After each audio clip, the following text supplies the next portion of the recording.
voina chuan guitar lesson thar kan zir lenga voina kan zir tur chu Matilda and the Guasin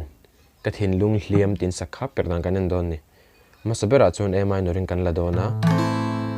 chuan a major a hian C major ring kan la a sang a F chuan a hniam a G minor a D minor E minor a kan hmang don ni chuan a masabera chuan chord progression hi ka soinga chord progression hi akfar avar sign pakhat che kan hmang dona chu voili kan kwal don ni A minor F F bar chord a metharin ti chuan ikuzung chal kha first fret second string a metla ti hian tian a me thei ni bar lawin tia bar kher lawin tlai me khan F ania chuan C G kha voili kan kwalang kan strum dan tur chu down down down down up ti khan chord tin akalang down down down down up down down down down up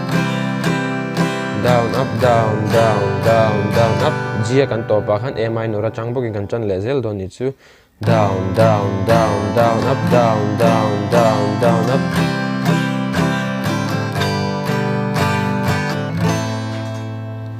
a first verse kan sa chinang e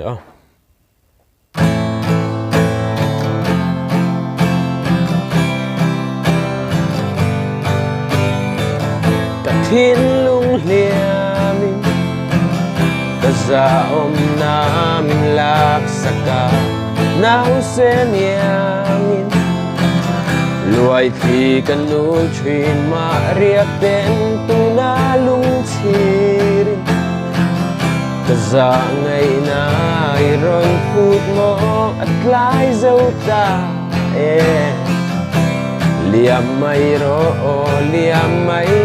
ro akhan D minor a thuna na ro thangal lu che do ni chuna thuna na hian D minor E minor F C hei voi ni kan kualanga voi ni kan kualna hina to pa G kan belang tin a strum dan po kha down down down down down up ti kha chord khata voi ni kan ti zelang down down down down up down down down down up ti kha no Hliam mai ro an soi pial ra la khia kanta nu na om to lo I don khen lo em ni wanang min nol zan kha avoi ni kan kol na khan C zo a G kan belang kamit tui far zong khan Hinlai na atlen fai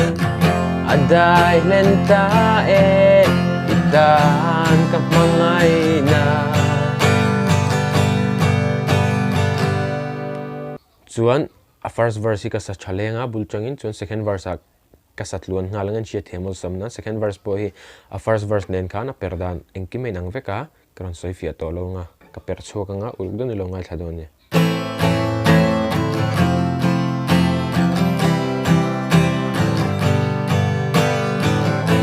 Thinlung Hliam kazaom namin laksaka nausen yamin luai thi kanul thin mariak ten tunalung chirin kaza ngai na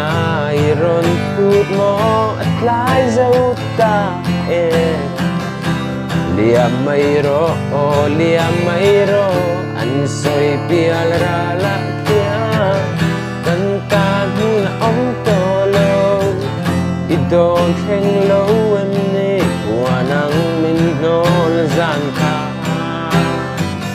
kamit tui far zong kha Hinlai na atlen fai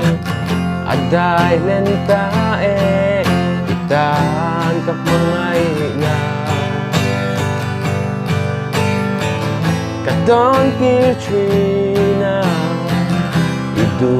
kapelo tse emni kapun kasum lepa katak sale Thinlung nen ma se katling zaumol lo ani khatiro boite na asin kata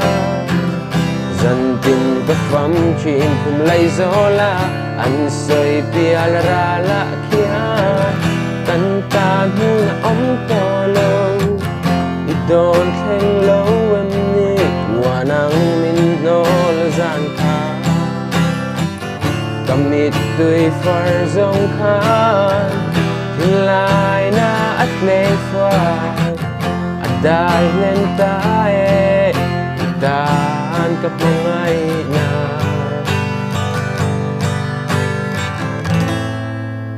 chuan second verse zo khanin ali taranom lenga ta khapo khan A minor F C G tiang khana kal levek don ni kan strum dan po kha down down down down up